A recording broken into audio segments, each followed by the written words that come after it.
दोस्तों, जब आपके विरोधी भी आपके साथ चलने लग जाएं, तो समझ जाइए कि आप सफलता के शिखर पर हैं।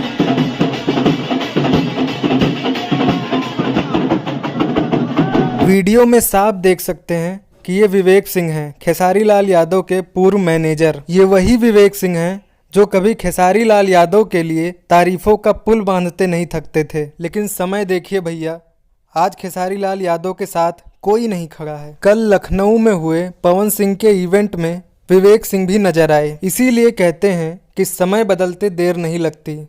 अभी कुछ दिन पहले महेश पांडे खेसारी लाल की बुराई करते दिखे और वहीं अब विवेक सिंह पवन सिंह की टीम में आते हुए दिख रहे हैं। अब देखना यह है कि खेसारी लाल यादव की तरफ से क्या रिप्लाई आता है। बाकी आप अपनी राय कमेंट बॉक्स में ज़रूर लिखें।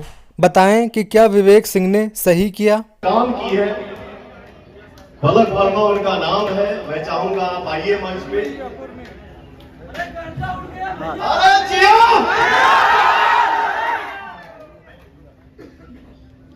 मैं चाहूंगी मनोज सर से कि प्लीज अपना